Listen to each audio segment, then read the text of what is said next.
Med Plus, çdo të enjte me fillim nga ora 20. Ju sjell informata, tema aktuale, këshilla e çdo gjë tjetër nga fusha e shëndetësisë. Med Plus me doktor Hektor Binishi për te mjekësisë. Teleshikues të nderuar miq të emisionin Med Plus, mirëmbrëma dhe mirë se erdhët në emision. Të dashur miq, sonte mi presim një mysafirë të veçantë nga Anglia, një mike të vërtetë të vendit dhe njerëzve tonë. Në këtë emision, mika jonë ndajnë momentet që lidhin për jetë me vendin tonë, emocionet që e preken dhe arsyet pse mes nesh ajo ndihet si në shtëpi. Si humaniste dhe jo vetëm, ajo ka ndihmuar njerëz, komunitete dhe histori që shpesh mbeten të padukshme. Dashuria saj për vendin tonë lindi nga zemrat e njerëzve tonë dhe mandej u kthye në mision. E mbijetuar e kancerit, Elizabeth ka kaluar sfida që ndryshojnë jetën, por ajo zgjodhi të qëndrojë e fortë, të besoj dhe sot ndan me ne jo dhimbjen, por dritën që gjeti në rrugën e saj. Pra sonte me ne është mysafirja Elizabeth Gowning, e cila na vjen nga Anglia, por jeton në Kosovë. Mirëmbrëma dhe mirë se erdhët në emision. Mirësi Gjeta, faleminderit shumë për ftesën. Kënaqësi gjithmonë. Elizabeth, na tregoni pak për ju. Sot është interesant se jam të shkruajt një libër të re për Kosovën, edhe kam thirrë një nga personave me të cilën kam bërë intervistet, e kam thënë, përshëndetje, është Elizabeth, heshtje, nuk më ka njoft, kam thënë, jam Kojshia, heshtje, shkrimtarja, heshtje, Anglezja, Angleze! Pra nuk e di si me prezentu vetëm, se nuk e ndihem që kryesisht jam Angleze, po si duket në atë rast, ma shumë si Angleze, jam njoft se sa si shkrimtare apo Kojshie ti. Mirë po jam shkrimtare, jam Angleze, po jam edhe Kosovare, edhe unë jam shumë krenare për këtë fakt, që kam marrë në shtetësinë para 8 viteve nga presidentit, edhe tash që kemi blej banesën këtu, edhe jemi rahatu këtu me buri. Mirë po bashkë me ta kam edhe pjesën e jetës sime që kushtohet punës e organizatës The Ideas Partnership, që kam bashkë themelu edhe ku punon me komunitetet, me njerëz me nevojë, që krijon ato mundësit, jo vetëm me ndihmu njerëz, po për njerëz me ndihmu vetën, po edhe që njerëz që janë me nevojë, me ndihmu njerëz të tjerë që janë me nevojë, që bëhet si një zinxhir, dhe jo që Elizabeth e kryen këtë, por që Elizabeth e mundson për një person që është më afër dhe e din më mirë çfarë janë sfidat, çfarë janë mundësit me zgjidh këto probleme. Pra, ndoshta këto janë pjesët e jetës, gjithashtu kam punu me qeveri për 3 vite si këshilltare Albin Kurtit për çështje të komuniteteve, dhe po vazhdoj si kryesuesja e komisionit për verifikimin e diplomave. Pra një pjesë e vogël të kësaj pune po vazhdon gjithashtu. Pra kam një lojshmëri, gjithashtu jam profesoreshe në Universitet Amerikane në Prishtinë, edhe kjo është ba një pjesë e jetës sime për cilën jam shumë krenare dhe mjaft aktive. Faleminderit, Elizabeth. Është një thënie moq shumë e vjetër, romake cila thotë se ku të shkon në Rom, duhesh mos sjell si romak. Na kur vijmë në Angli, duhet të flasim anglisht. Jo keni pranu me qëndru në Kosovë, keni me kontribu në Kosovë. Përveç saj për shofim edhe dëgjum gjithë që flisni shumë mirë gjuhën shqipe më mirë se sa ne edhe anglishtën, po cili ishte motivi që ju erdhët në vendin tonë? Po, para 20 vite, gati rafsh 20 vite, në 2006 kam ardhur me burin. Roberti ka pas një pozitë si këshilltari Agim Qekut, si kryeministër në atë kohë, edhe më ka premtu që është për 6 muaj. Që ky ka qenë gusht me cilën kam ardhur. Bura si muajin premtimet. 6 muaj, edhe tash një 6 muaj tjetër, edhe kështu. Pra për këtë kemi ardhur, po faktikisht besoj që ky qasje që kemi pas që, kemi vetëm 6 muaj në këtë vend, duhemi me njëherë me ba gjithçka, me kuptu gjithçka, me shku gjithkënd dhe me u taku me sa ma shumë njerëz, ndoshta na ka ndihmu, se nëse kishim ditë që do të ishim këtu për 20 vjet, me siguri kemi qenë vetëm pak më relax edhe nuk e kishim zbulu bukuritë edhe njerëzve të vendit. Edhe për këtë në fund të 6 muaj kemi pasat përvojë aq intensive që nuk kemi mendu me ikë prej Kosovë në atë kohë. Elizabeth, ju jeni ballafaqu dhe vazhdoni të ballafaqoheni me njerëz që kanë shumë nevoja, njerëz që përjetojnë sfida të ndryshme dhe jeni të njohur që aplikoni edhe qëndrimin e ju shumë motivues, fjalët motivuese. Derisa më ju pyet, unë nuk kam pas mysafir të profilit juaj akoma në emision për të biseduar për disa tema të cilat mua gjithmonë më interesojnë, besoj që edhe publikut, e të cilat në tepër të rëndësishme kujtoj për funksionimin e individit, po familjes edhe shoqërisë. E kjo është. Si e vlerësoni ju rëndësinë e të folurit motivues apo qëndrimit motivues në ballafaqimin me njerëz të cilët me të vërtet kanë nevojë për një gjatë të tillë? Po unë në jetën time kam pas do momente, do individe, do thënje që më kanë ndryshu krejt qasja po mendjen time. Pra, doshte për disa për njerëzve as nuk e din që kanë ndiku kështu tek unë. Edhe besoj që secilin person ka këtë ndikim. Patjetër që brenda familjes mundesh me pas pak më shumë. Mundesh me pas pak më shumë me njerëz me cilën je rrethuar ditë për ditë. Mirë po ndonjëherë është vetëm një rasti që diçka që po ndëgjon në emision ose në radio ose që lexon ose që është një bisedë në autobus ose që mundesh me nxjerr një qëndrim të ri ose një perspektivë të re.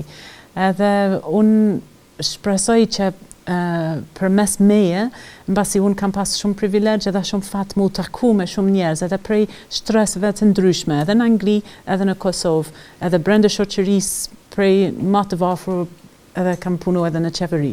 Edhe kënaqësia ime ka qenë me përcjell mesazheve njëri tjetrit, jo mesazheve prej meje, po më pas rast kryeministër për shembull, më shku edhe më taku me familjet që janë me nevojë ose që janë anashkaluar prej sistemit, edhe me ndëgju zërin e tyre në mënyrë që mund të ndryshohet politikët e qeverisë. Po në njëjtën kohë edhe për individët që janë prej komuniteteve të marginalizuar, më pas ato mundësit me ndëgju prej ti, ose në rastet e tjera kemi pas dukeshe Cornwall, që tash është mbretëreshe Camilla në Londër, në Angli, edhe ajo ka ardhur në vizitë, edhe kjo ka qenë ndoshta një nga privilegjet më të mëdha të jetës sime, jo që unë jam taku me ta, që patjetër ka qenë një privilegj, po më pas mundësi për vullnetarët të organizatës sonë, të stafit, të përfituesit të projekteve tonë, më pas rast me përcjell tek mbretëreshe brengët e tyre, përvojat e tyre.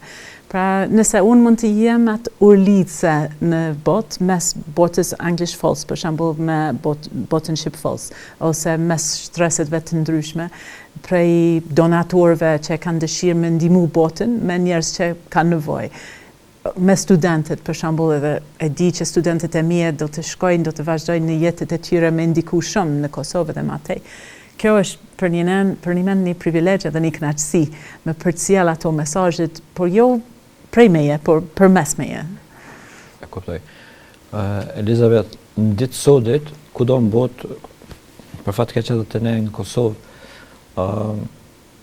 të ju falenderoj Shtin thojza dinamizmit, progresit teknologjik, edhe në përgjithësi ndryshimit të mendësisë, ka ndru pak relacionet edhe brenda familjes, dhe familjet janë më stresume, nuk e dia është rasti edhe në Angli ta zemi konkretisht, diçka vreni edhe ju atje, apo vreni veç ne në Kosovë, dhe deshta që pyes, sa i vreni ju këto janë të vërteta, këto konstatimet mia dhe si mendoni janë sa ndikojnë për të keq ose sa ndikojnë për mirë një raport i shëndosh një mënyrë mirë edhe normale të folurit edhe të komunikimit brenda familjes. Për shëndetin e familjes. Po, Kuptohet që teknologjia ka shndru gjithçka edhe besoj që të gjithë si individ duhemi vendos kufit për përdorimin e teknologjisë sepse kjo po indikon edhe po pengon lidhjet tonë njerëzore. Pra për shembull kur burri dhe unë ulemi për më hangër, nuk e kemi telefonet ofër. Din që me qenë na bashkë, duhemi me qenë bashkë na, edhe jo me 100 njerëzve që mund të kanë dëshira po nevojë me na kontaktu në kanalet të ndryshme, Viberit, Messengerit, WhatsAppit, FaceTime edhe të gjithë. Pra, në këtë mënyrë po shoh edhe me fëmijët, kam nipin e motrës në Angli, edhe ai, si çdo fëmijë, është 10 vjeçar dhe sa është transfiksuar mbaj ekranit, edhe duhet të ketë rregullat, edhe duhet të ketë edhe vetëdijsim për ta, për si është një varësi faktikisht ndaj teknologjie, që vjen edhe me praktike, po edhe me shembuj, edhe me do rregullat. Por në anën tjetër, unë mendoj që duhemi me ruajt edhe mos me harru krejt të mirët që teknologjia na ka sjell në këto marrëdhënie ndër njerëzor, po edhe familjar.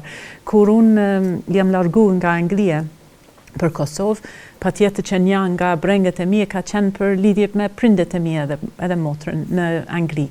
Po faktikisht ky ka qenë pikërisht në kohë që Facebooku për pak ka fillu, pastaj kemi pas Skype në atë kohë, më shumë edhe Zoom, edhe kemi gjetë mënyra për një mend ma shumë me qenë në komunikim unë me prindet e mia, se sa kur kam banu në Angli. Sepse kur kam qenë aty, është marrësin mirë qenë që do të flasim, do të shihemi. Por ne jemi dash me basi me qëllim edhe me kujdes, me gjetë kohë, me dërgu fotot, me qenë pjesë jetës e njëri tjetrit, edhe pa tjetër që prindet e mia kanë ardhur këtu edhe e kanë përjetu Kosovën për veten, po ndërkohë jemi në Zoom, shpesh jemi në dërgimin e grup në WhatsApp me fotot e jetës e përditshme. Unë mendoj që ata tash kanë një ide shumë më mirë për kush jam unë, çfarë janë brenget e mia, si është jeta ime, se sa në atë kohë kur isha në Londër edhe vetëm me telefon kemi full edhe jemi parë ndonjëherë. Elizabeth, përses edhe njerë se ju keni kontaktet shumëta me komunitetet shumëta me njerëz të ndryshëm niveleve edukative, arsimore të ndryshëm, sociale po ashtu. Për shkak situatave të ndryshme në jetë, shpesh njerëz mbushen me negativizëm edhe nuk e shohin atë dritën që e përmendin shpesh, dritën në fund të tunellit për zgjidhjen e problemit të tyre. E përmenda që ju keni e preferoni të folini motivues shumë dhe i motivoni të tjerët, edhe çfarë mendoni ju se sa ndikon ky negativitet në zhvillimin e një personi dhe çka duhet me ndryshu ose kush duhet me ndihmu këta persona që të tejkalojnë, se kjo është një rrugë që mandej çon edhe në probleme shëndetësore, rreth por shëndetit mendor, varfënie e tjera. Po edhe faktikisht nuk lidhet me gjendjen e mirë ekonomike, nuk lidhet me shumë faktorë që ne mund të vlerësojmë si luks. Faktikisht studimet tregojnë që njerëz që kanë më pak, zakonisht e vlerësojnë më shumë edhe kanë një kënaqësi në atë që kanë, ndërsa njerëz që kanë më shumë zakonisht donë edhe më shumë. Edhe po mendoj që këtë qasje për mindfulness, për vëmendje, për me shiju, e kam fjalë edhe për ushqim, tamam me shiju, po me shiju me çdo shqiz, edhe çdo moment, është diçka që jep atë kënaqësi jetës, edhe jep atë një pozitivitet. Pra, kur një njeri ndihet negativ për diçka, nuk mjafton me thënë hajde bëhu pozitiv, se edhe në kjo nuk është e mundshme.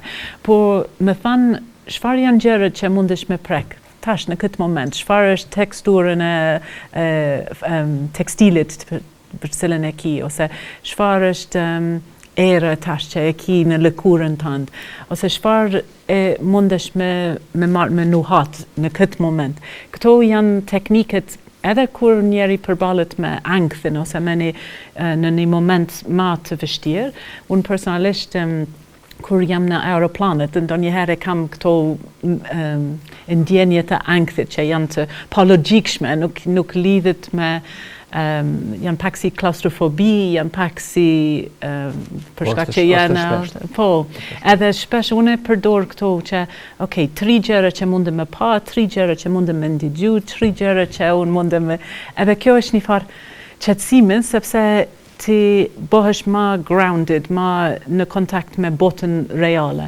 Edhe unë mendoj që jo vetëm në ato momente të ankthit, por në përgjithësi njerëz që janë ma të fokusuar në momentet të vogla, të kënaqësit në jetë, qoftë edhe në ujë prej rubinetit, ose një erë kafe, ose një pemë që është jashtë rritares. Nuk duhen të jenë gjëra luksoze, por të përditshme.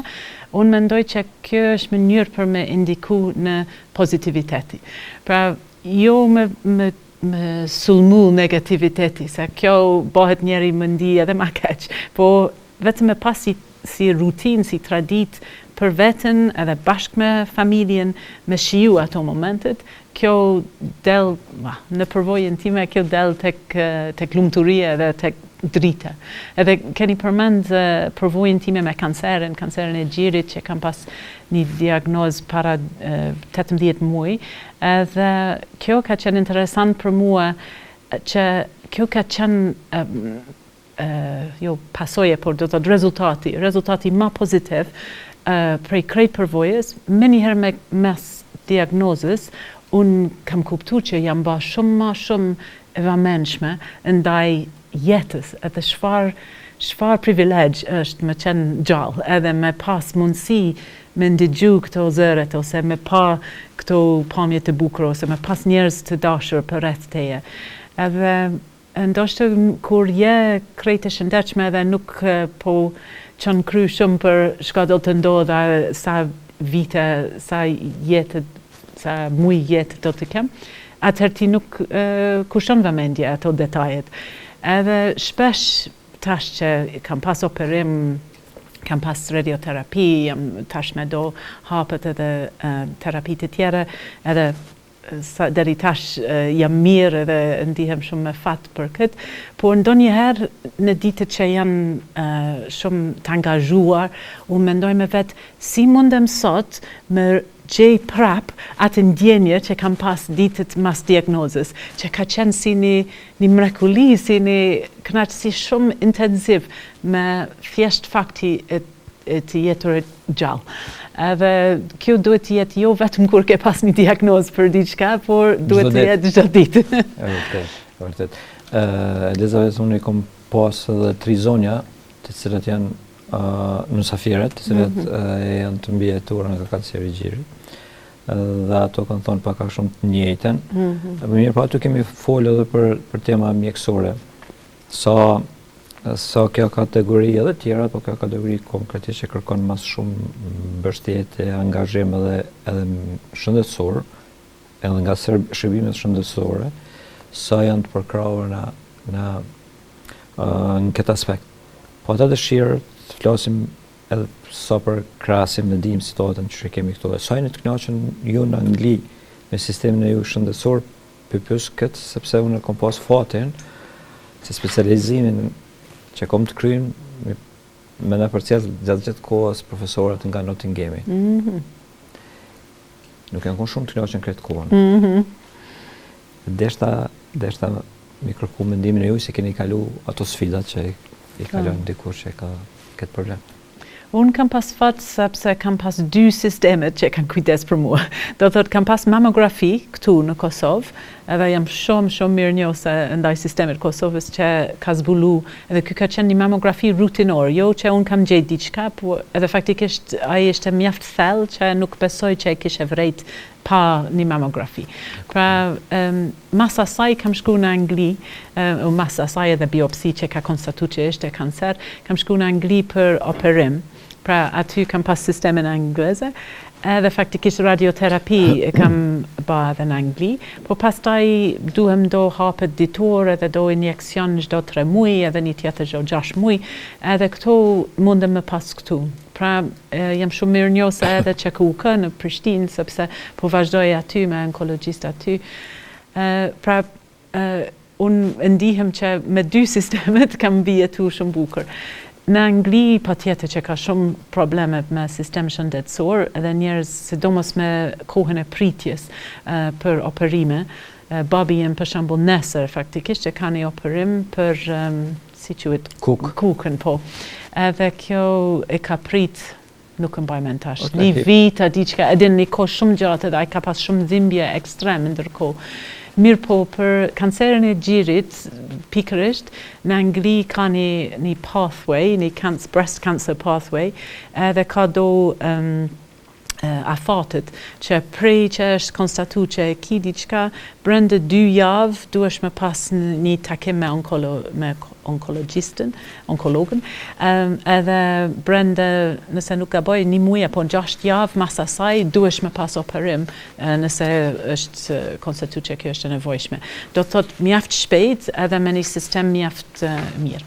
Po e din shka kam gjetë si dalim kryesor mes Kosovës edhe Anglisë, edhe diçka që unë mendoj që Anglia ka ndreq ka pas një kampanje para 10 viteve, edhe Kosovë ende nuk e ka ndreq, edhe besoj që mund të jetë shumë lehtë, por ju si një profesionist mund të me tregoni. Kur kam shku në QKUK herën e parë, për me mas që kam pas mamografi, po para se u bë biopsi, jam taku me një infermier, ka thënë emri, mbi emri, datë lindje, sa lindje ke pas, sa aborte, okej, tik. Edhe për mua edhe në një ditë kur isha pak me shumë frikë edhe kjo më ka friksu pak ma shumë, edhe nuk jam rahatu heq. Kam shku në Angli për të njëjtën fazë të procesit me një infermier. Ka thënë, Elizabeth, tregon pak për si është jeta juaj, ku banani me kënd, a ki di kanë që do të kujdes për ty, si do të ndikoj këtë kancer në jetën edhe mundësit për me punu, edhe a keni ndonjë brenge. Pra kjo ka qenë një dalim, edhe pse bisedit kanë qenë njëtën, shkurta, ndoshta 3-4 minutë të dy, mirë po pyetjet kanë qenë ndryshe. Edhe pastaj, pra asaj moment në Angli, kam kalu në një infermier tjetër, pastaj në një radiolog dhe pastaj një onkolog, nuk e di shumë profesionist, si cilën, para se kemi fillu bised, kanë thënë, Elizabeth, unë quhem doktor Hector, unë quhem Katarina, unë quhem, para se kanë fillu bised. Dhe kjo ka bë si nuk e di si ka thy akull për me kriju një marrëdhënie, edhe pse shumë të shkurt edhe shumë kalimtar. Edhe pastaj kam hulumtu pak në Angli dhe ka pas një trajnim edhe një fushat prej një infermier që vetu ba pacient me kancer nëse nuk gaboj.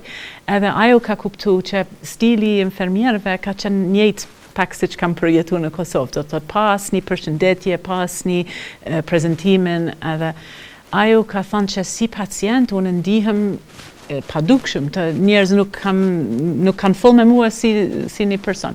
Edhe ajo ka nis një fushat, my name is, hello, my name is. Edhe ka pas një trajnim në krejt shërbim shëndetësor në Angli, se cilin qoftë recepcionist, qoftë infermier, doktor, specialist, që gjë e parë është hello, my name is, unë quhem, edhe unë kam parë që ka ndiku, edhe unë mendoj që kjo nuk kushton as gjë, as një sens nuk kushton, por nëse se cilin infermier dhe se cilin doktor i bën këtë, besoj që kjo ndryshon shumë qasje ndaj pacientit edhe në mënyrë se si ndihet pacient. Por nuk e di, ju mund të vlerësoni dhe kam drejtë ju. Jo, keni drejtë plotësisht, unë pajtonë se komunikimi i mirëfillt me pacient, me familjar, është esencial. Është po aq i rëndësishëm sa edhe shkatësitë edhe një klinike, njëjtë barabartë. Ju tregoj me qenë se më pytet, një profesor i uni nga Hollanda, kur e kom pyetur në çka më marr për si tema gjestaturës, ka thonë nashta kom të ngullu çuditshme, po ti duhesh preferoj mi marr komunikimin mjek-pacient. Edhe unë e kom pranu edhe kom teza jeme magjistraturës është bazuar në komunikim mjek-pacient, për mu tepër rëndësishëm. Është vërtet që kemi këtë met, nuk kushton as pak, është motivim edhe duhet të mundohet dhe të organizohet një trajnim, si që ndodhet konkretisht në Angli, që lënda e komunikimit në gjatë studimeve bazike, gjatë studimeve të mjekësisë, është provim i cili organizohet gjatë çdo vitve, domethënë vit parë deri në vit 5, secilin vit duhet me kry provimin për komunikim, se mundesh me qenë shumë i shkallët në aspektin klinik, e nëse nuk e komunikon si duhet, atëherë këtë mundi shkon. Tamam. Unë pajtona plotësisht. E përmendet periudhën që keni kalu që ka qenë me siguri shumë e vështirë, po dikon kom lexuar që ju e preferoni edhe jogën. Po. Nuk është fort etabluar si mënyrë e ballafaqimit me probleme shëndetësore ose relaksi, si ta quajmë, te ne po ta dëshirë me fol me ju sa ndihmon yoga për këto raste, po çfarë do raste tjetër, edhe a mund përfshihet edhe familja, se ndashta bëhet ajo lidhje edhe më fort mes familjes në çato rast. Jo, patjetër, unë kam ushtruar jogën tash 18 vjeta diçka, kam fillu faktikisht në Kosovë, se ka pas një kurs në Prishtinë, një i huaj që ka organizu para 18 vjet. Edhe është diçka që jo ditë për ditë, por zakonisht 3 herë në javë, ndonjëherë çdo ditë, po të paktën 3 herë në javë. Edhe yoga, ndoshta njerëz kanë ide për Instagramit që yoga duhet të bëhesh me një pozite shumë të komplikuar, po kjo mund të bëhen, por yoga në thelb është lëvizjet edhe qëndrimin edhe me marr frymë, edhe me përqendru me atë frymëmarrjen, edhe me ndi rahat brenda trupit. Edhe për mua nuk është aq e rëndësishme çka bëj kur jam të ushtru yoga, ma shumë është më rëndësishme si ka ndiku ose si po ndikon jashtë orës e jogës në paqen, në mirësjellje me të tjerët, me mundësitë që e kam për me menaxhu stresin ose ato momentet e ankthit siç kam përmend.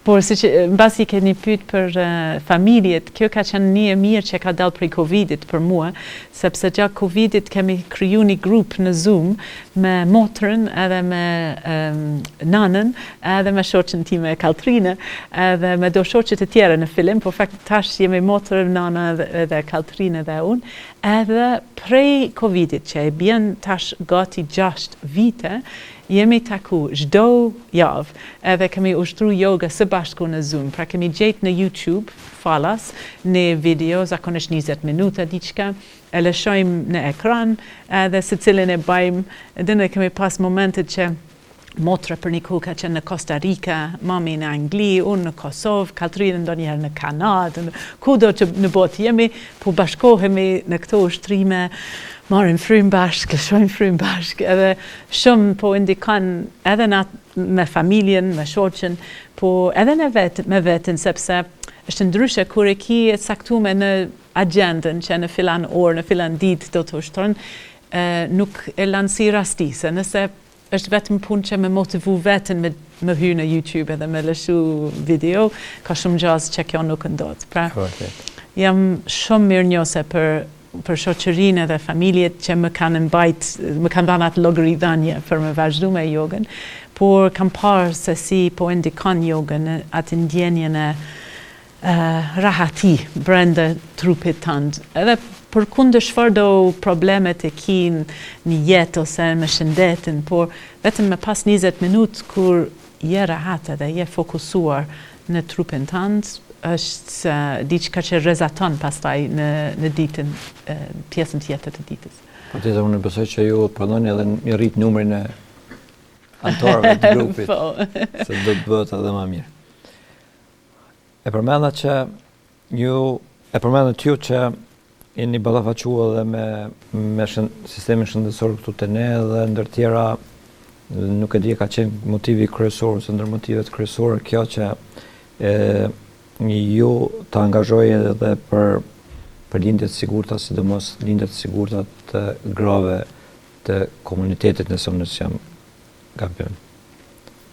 Si e vlerësoni këtë situatë na dhe sën sfidat reale të grave të 7 zona të komuniteteve që quajmë na të marginalizuar, nuk e di a vlen akoma ky term gjatë Shtazanisë dhe lindjes, ku janë problemet kryesore. Statistikët tregojnë që për një mend vlen ende këtë term se janë të marginalizuar. Statistikët në fushë Kosovë ku kemi fillu punën, kur kemi fillu 1/3 e lindjeve kanë qenë në shtëpi. Edhe lindje në shtëpi mund të jetë diçka shumë shënosh, dhe kjo në vetveti nuk është problem. Mirë po, nëse shtëpi në pyetje nuk ka ujë ose nuk ka ujë nxehtë, ose është një shtëpi ku babi punon si mbledhësit e mbeturinëve për riciklim, atëherë nuk është një vend i përshtatshëm për mu lind. Plus, nëse nuk lindet në shtëpi, nëse nuk lindet në spital, bebet nuk regjistrohen automatikisht, edhe plus nuk hyn automatikisht për vaksinim edhe për krejt ato kontrollet pastaj. Pra ka shumë arsye pse është shumë më shëndetshme edhe me evitu ato rreziqet për fëmijët të linden në spital, edhe më pas 1/3 që nuk kanë pas atë fillim të mbarë të jetës, ne kemi fillu me këtë, me inkuraju nanët me ardhë për kontrol gjatë shtatsanit, me një mami që vjen në qendrën tonë, që është bashkë në mes të komunitetit, jo 2 kilometër largë për me shku në një shtëpi. Për fushë Kosovë kemi fjallë. Pastaj në Janje, faktikisht, të Lipjanit. Edhe më pas mundësi me marrë tensionin, me marrë vitaminet, me pas transport për me shku në spital për këto testimet rhesus negative edhe këto të tjere gjatë shtatzanis. Por pastaj edhe transport për mu lind në spital kur vjen dita ose nata. Edhe gjithashtu që ata që vinë në këto aktivitet me mami, fitojnë një pako me një batanie ose do teshet për bebet ose do sapune, sendet në që ndihmojnë që ditët e parë të jetës për këtë bebë do të jenë të sigurt, të pastërt, të nxehtë dhe jo të ketë ato sfidet që mund të kenë në shtëpi që nuk janë me kushtet si duhet.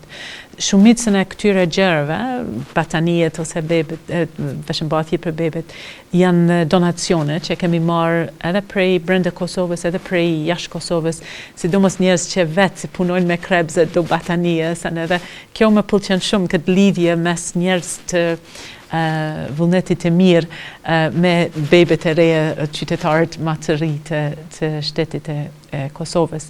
Pra ka fillu kështu, por pastaj kemi kuptu që ka edhe një pjesë të grave që linden, që janë edhe ma të vulnerabile, edhe kjo lidhet me marteset e hershme.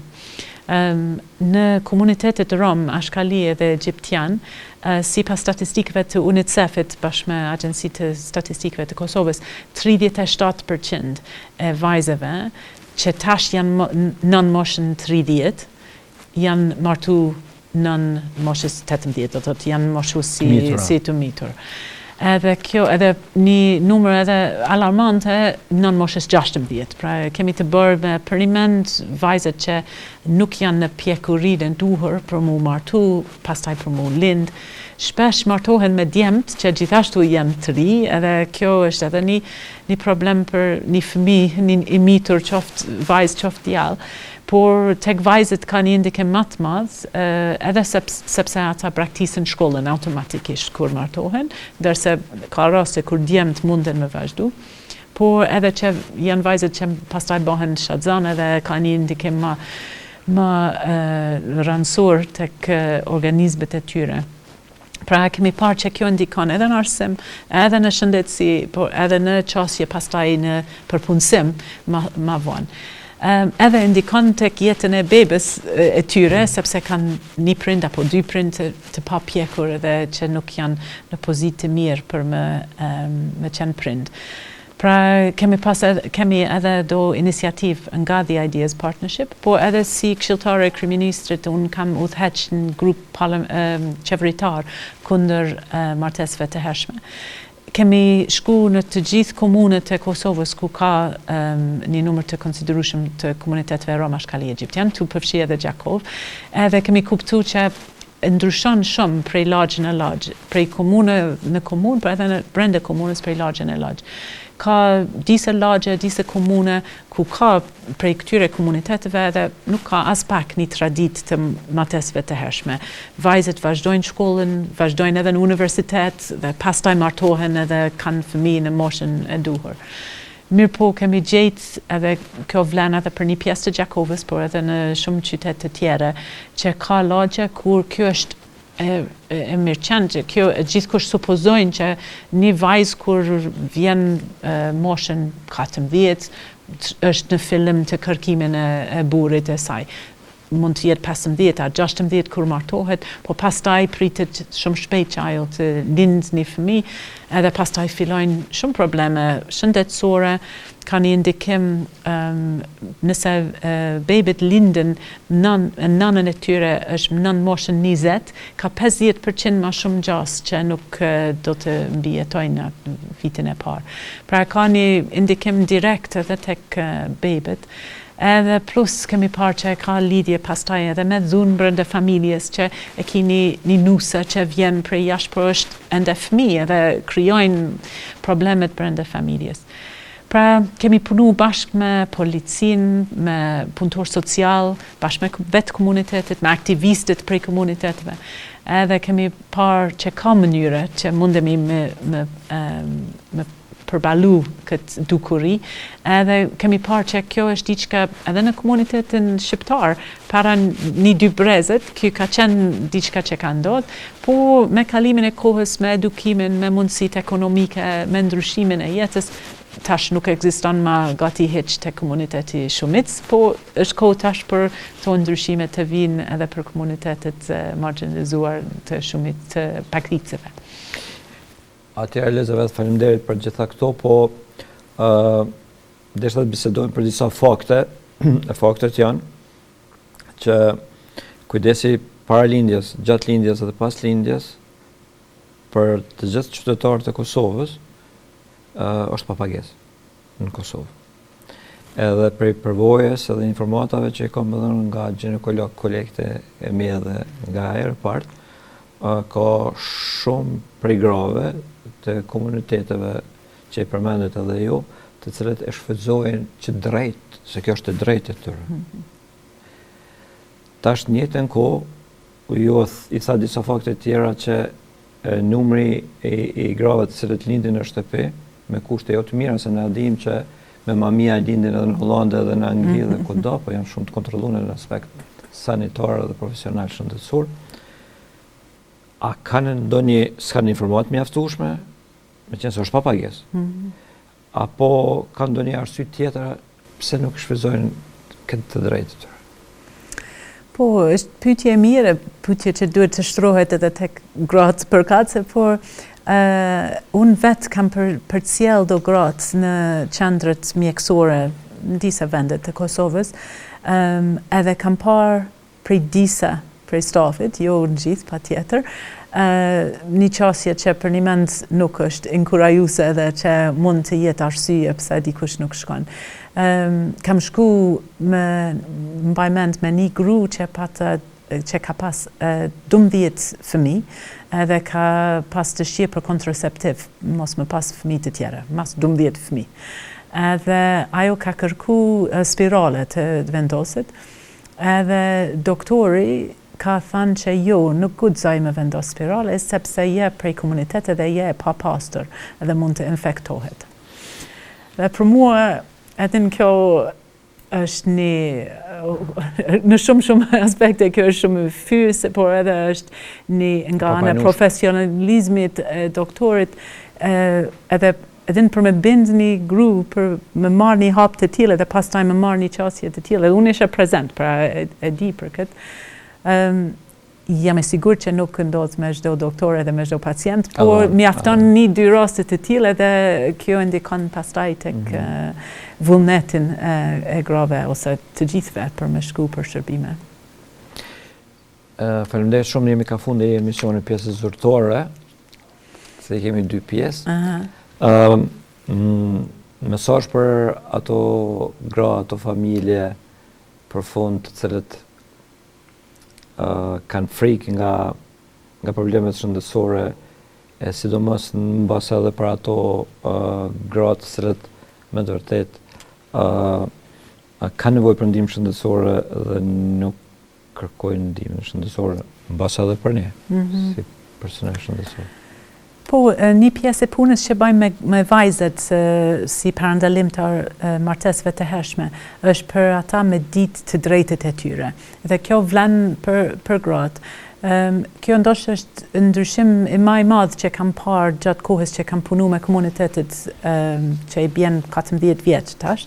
Edhe kam parë që për një mend ka një ndryshim që komunitetet ose gratë ose njerëz ndoshta që kanë qenë ma të marginalizuar, ma të pafuqishëm, tash e din të drejtët e tyre, edhe kjo është hapi parë, pastaj duhesh me avoku për të drejtët, edhe duhesh me pas aleatët që do të bashkangjiten për me luftu për ta. Por me ditë që kjo nuk është një të mirë që po bën një doktor ose një shërbim të shtetit, se kjo është diçka që ti e ki të drejtë si qytetare. Ndryshon pak atë marrëdhënie, kuptohet që doktorët ose personalet mjekësor kanë shumë pushtet, mirë po e kanë edhe një obligim, janë në shërbim të njerëzve. Edhe kur gratë ose kushto ka këtë perceptim, besoj që kjo rregullon pak atë ato marrëdhëniet, edhe patjetër që ka edhe zëret që mund të ngrisën kur ka një shkelje, siç ka pas në atë rastin që kam përmendur doktorit, në mënyrë që një gru nuk do të jetë vetëm nëse ajo përbalohet me diçka të papranueshme si kjo. Pra, unë mendoj që personalisht unë jam këtu tash për shkak që unë kam hyrë në këto kontrollet edhe kam marrë informatën e duhur, edhe pastaj me informat ti e fuqishme. Edhe kjo kuptohet me marrë informatë e keqe, që keni diagnozë me diçka, nuk është diçka e këndshme. Mirë po për mua ka qenë shumë ma e këndshme me ditë, me pas faktet, edhe pastaj e ki mundësi me vepru.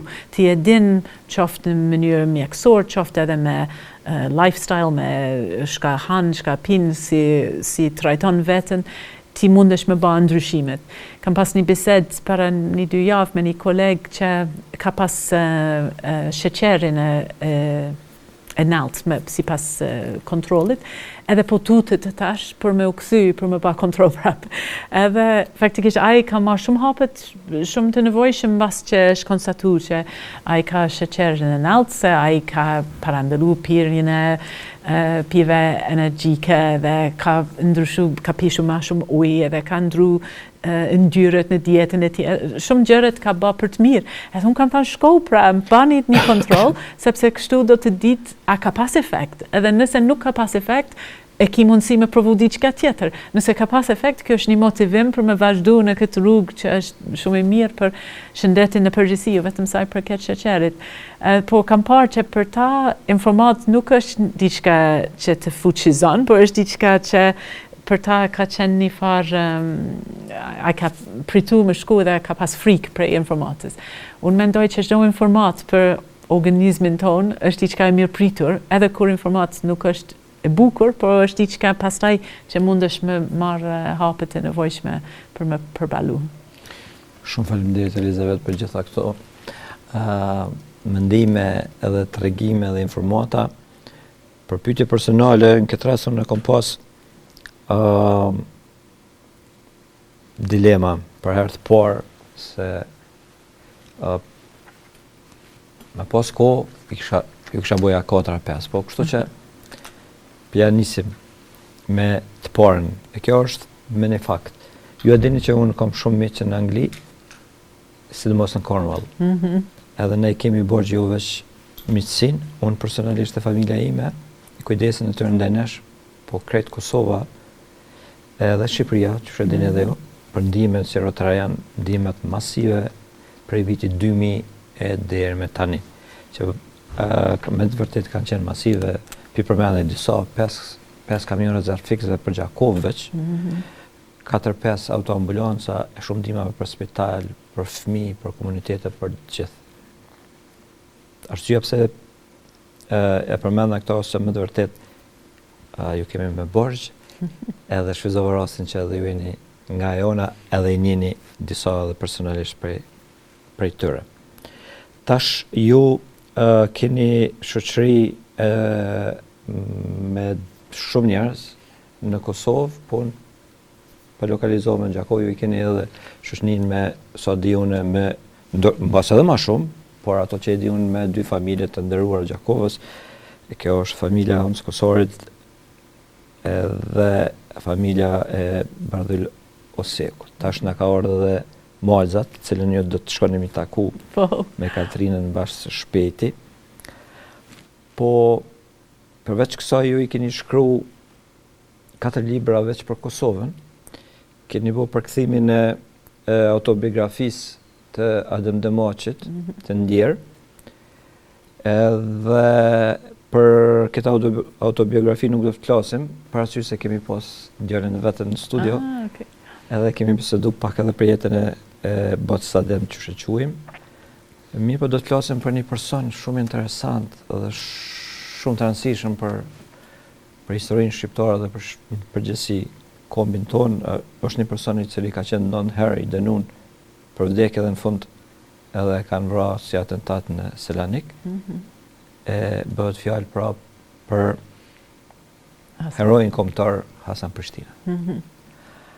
Hasan Prishtina, ndër tjera, e ka edhe këtë thënie që ka thënë që njeriu pa kombin është asgjë, e kombi pa brezat e arshëm shuhet. Për fund unë kisha lënë ta komentoj këtë thënie, po nga ku ju interesi për Hasan Prishtina?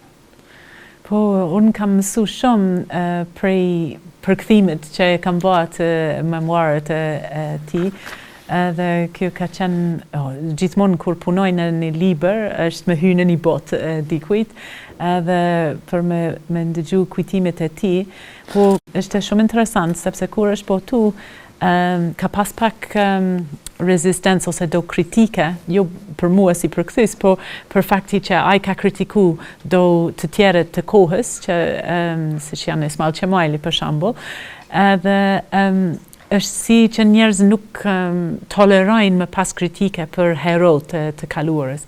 Edhe unë mendoj që është shumë rëndësi më pas kritik të herove të kaluarës, sepse çka ndodh për ndryshe është që ne mendojmë që ata të kaluarit janë o kanë qenë model pa asnjë njollë, pa asnjë problem, pa asnjë të metit, edhe ne sot s'kemi hero siç kemi pas atëherë.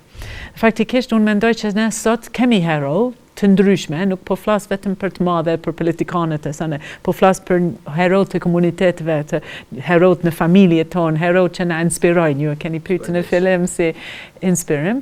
Edhe kuptohet që çdo njeri e ka të metit, ka njerë që kanë bajnë gabime, bën gjërat, provojnë. Po, shumë kritika. Po, është një shembull shumë i mirë. Po. Edhe duhemi me pranu që njerëz janë njerëz. Një story shumë interesant në Angli, në Trafalgar Square të Londrës, në qendër të Londrës, ka disa statuj të mëdha, edhe ka një si plinth, një vend për statuj, që është the fourth plinth, plinth i katit, vend i katit për statuj, e kam fjallë mirë, po statuj, edhe gjithmonë bëhet një statuj për ndoshta një vit edhe pastaj një tjetër është në rotacion aty. Ndoshta ju e mbani mend që kemi pas një sulm terrorist në Londër në një autobus dhe ka pas dikush me një thik dhe ka fillu ka vra dhe ka sulmu shumë njerëz edhe dikush në atë autobus ka del tamam si hero edhe vet ka dal edhe ka parandalu ai njeri me thik për më kry ma shumë vrasje. Edhe ka pas një peticion që statuj ati njeri që ka qenë heroj të vendosit në atë plinth, si bashkë me Nelson që është në mes të sheshin, po, si një hero të ditëve të sotit. Edhe pastaj kuptohet ka fillu hulumtim për kush është ky person. Edhe ka dalë që arsye pse ai ishte në atë autobus ishte se ai sapo u lëshuar nga burgu, sepse ai vetë ka kryer një farë, nuk e mbaj mend, po një krim. Edhe pastaj ka dalë në media, edhin si është e mundshme, nuk do të pranojmë një statuj të ti. Po për mua, a me statuj, pa statuj, kryesori është një person, mund të jenë edhe kriminal, edhe hero. Është e mundshme, do të dy janë faktet e drejte. Edhe besoj që të gjithë neve brenda nesh e kemi, ndoshta jo kriminal, por e kemi bë gjërat që për cilën nuk jemi të krenar, që kemi marrë për gjërat që kemi bërë në të kaluar, gabime që kemi bërë, gjërat që nuk e kemi parashikuar si duhen. Po në jetën kohë se cilën e kemi kryer diçka madhështor në jetën tonë, diçka për cilën mundemi mu krenu. Nëse ne mendojmë që Hasan Prishtina, ose Ismail Qemali, ose kushdo tjetër, është vetëm hero, atëherë kur nuk do të pranojmë që edhe na, edhe njerëz për rreth mund të bëhen hero si ata. Por nëse pranojmë që secilin person është me dëmtimet e vet, po edhe me heroizmin e vet, kjo është për mua shumë më inspiruese, edhe është një mënyrë që secilin mund të bëhemi edhe më mirë për më afru ata që kanë bërë vepra të mëdha në të kaluar. Shumë faleminderit Elizabeth, unë shpresoj që të shihemi edhe në takimet e radhës, ju uroj qëndrim të këndshëm në Gjakovë dhe për fund miqtë e mi, sonte Elizabeth na kujtoi se forca e njerëzit është e jashtëzakonshme dhe se historia e saj është një thirrje për shpresë, një shembull i guximit dhe një dëshmi e bukurisë që lind kur njeriu zgjedh të ngrihet mbi sfidat.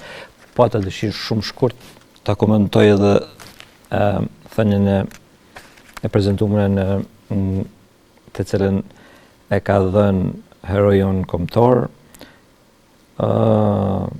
Miqtë mi, sot kur trojet shqiptarë vuajnë plagën më të madhe të rrezikut të shpopullimit, është detyra jonë të gjithëve t'i kthejmë rinisë shpresën dhe besimin për ndërtimin e së ardhmes në atë. Edhe të shka, rreth 600 mjek, vazhdoj të them edhe me mija infermier, po pëndojnë atë e mjek, si barës të sistemit shëndetësor, janë pa punë, bazë të odës mjekëve shënime të fundit 2025. Në këtë mënyrë, nëse na kështu vazhdojmë, numri 600 do të kalon me mija, e me mija, atëherë rritet edhe potenciali i largimit të njerëzve tonë, të cilët me të vërtet në disa raste janë edhe detyruar të kontribuojnë pak më shumë, sidomos ata për cilët paguhen që të mirën me këtë punë. Flasim për shëndetin primar edhe shëndetin sekondar, terciar dhe Ministrinë e Shëndetësisë. Dashur miq, ju falenderoj për shoqërinë. Ndërkohë dhe gjithmonë të ruajmë shëndetin e trupit dhe mendjes jon. Kaq kishim për sonte, bashkë mirëposh.